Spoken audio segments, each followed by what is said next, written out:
So Emma Akwaba ebiem ebusun form nuaba efes kapane so minimum edi ehye breaking news e media abeto yakono so ena mede ebesum ahwefo eni eye etifo we Western Togoland separatist group ababeto edwa achese womo ehwe se ye be omo bete womo ho ede afri eye Ghana eho na ebusuafo na momo nim se sensem no esori yim womo di dwirim bebre womo aye enioma ense emfatam womo tu se bi achese Ghana na chese ya adwen ya na se ye ni na se eye nsem bi se ebetimi asine susu esi yem na no na ene de lawyer Morris Ampao aba abonti aba reveal secret bi ede afa eye Western Togoland eye womo te ho womo pese womo ente womo na womu njina as a whole country no wode ababetu edwa na enom na according to a lawyer no wo chire ma na chese Western Togoland group separatists no na womu edie womu ani swade huna na se yekọ Voltarians na se Voltarians na mo se womu eni bibibia na se natural resources bia ewo womu ekromu ehonom no ntino na ebani school se yemfa nkwadanko school se yemfa ye mofranko school ebana disua dia na education womu priority a chesem womu mfani agrokra school ko enya oba obemo wo de wo be school because wo nim say ye unya nimdie no na wonya ntiase ne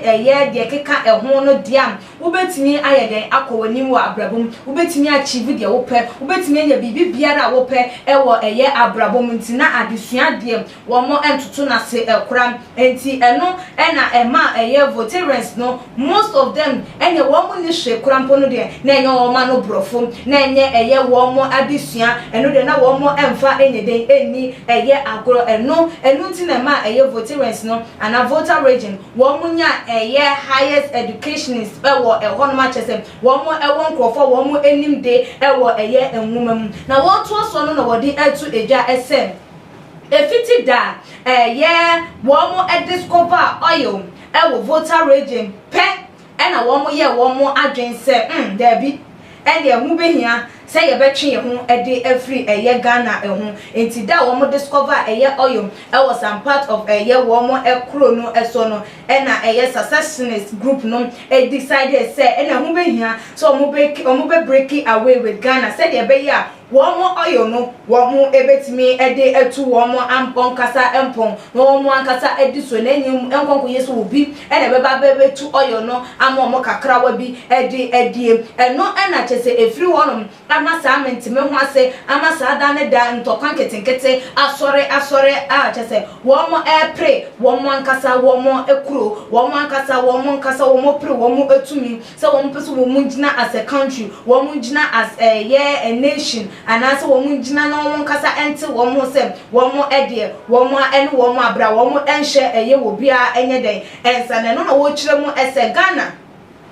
republic country ena ebiemu no nso no for that matter no government was so won sorry na won gina na won si any separatists according to the law send ya ebeya ebema enkrofo nso so etimi atwe wo mo ho ede afri de wo mo no ho such act no na wakasa ensembwe ewo wuntumi fm ho na chese wuntumi tv ho ena yem papa lawyer Morris Ampao wode ne nsem no ekokotu edwa ewo ho no ma wo chemu sem oil la woman discover ewo empesoa no eso honum womu ekro no eso enunti ena sa ekukukuku enioma no aba womu eni so because womu pese wobi ebeba betu oil no na womu kakrawa ebi na so ni nyina mu no ntiase adwenkyere ena wo bekere na watimi ayeden matna asundum na se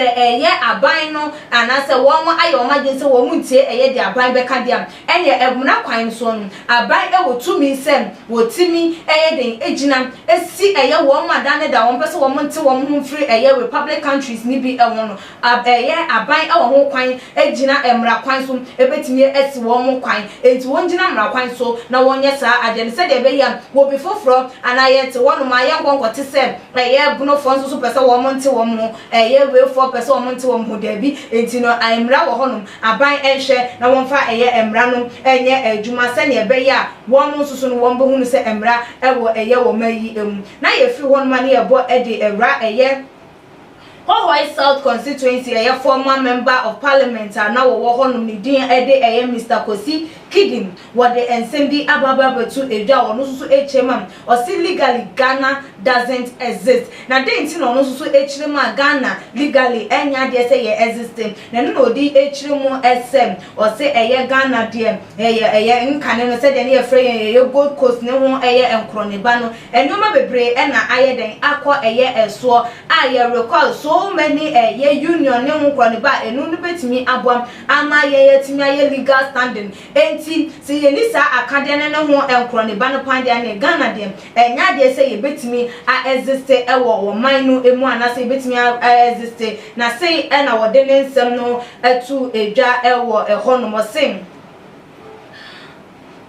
The owing to the constitutional blunder by the British during the Gold Coast era, Ghana doesn't legally exist. Ghana doesn't legally exist. Alluded to the fact that because the UN Resolution 1044, a documentation required to ratify the union between the Gold Coast, a British colony, and Togoland, a United Nations Trust territory, the country has no legal standing. Therefore, no union document, there is no union document on the so-called union between Ghana, Gold Coast, and Togoland. De facto, they are one, but legally Ghana does not exist. Na no na chese wo chire ma chese Ghana de na enka ne ye Gold Coast na ye ne UN Trust territory of British Togoland na ewo ho no na se ye betimi agina te se a country legal country pan dia ene na ewo behia se ye bekuta some documents ene eho enkroniba no na betimi aboa se ye kro ye exist anya sa pan dia ebi eni ho sa said or kind of say there is no union document. So the so-called union between Ghana and Togoland no ene eho enkroniba no exist no way ena ni chire mu awodi etu edwa no dey same way etu edwa bi na Ghana fo bi no say there bi o na ensem ben ena wo keka ne saa wo keka brobro so awo bobo ensem ne yi so no e den na wo pa chese Ghana ye chese ye exist legally na ye exist a ene nke ye den ena ye wo ama ye timi kwa amama so ene amama bi no timi din sa wo so ne ho enkroniba enti wo pa chese ye Togoland for omo wo akwenya ne se wo betimi ate wo ho e dey free Gold Coast na Ghana ye ho ana e dey na papa yi working na ensembwe akwa ye buburuja e wo mayi mu a chese wo bia ente ne ho asese na we sise ade chia we sise na ebie mu so se dey wo ye Mr. Kosi won so dey wo dey ebe yi dey chese emu ye na wo mo ente no ase e wo ne nsem a wo dey atu edwa no ho enti wo chire ma chese Ghana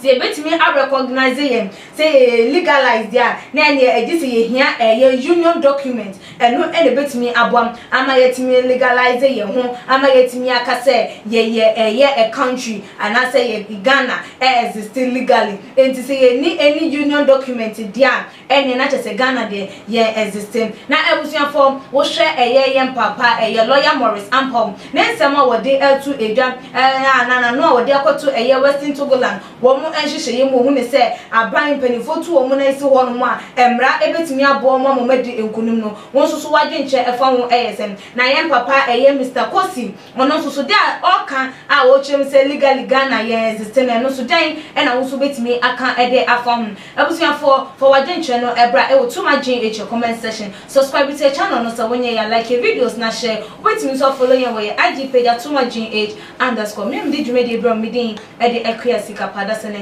ebesaneshia.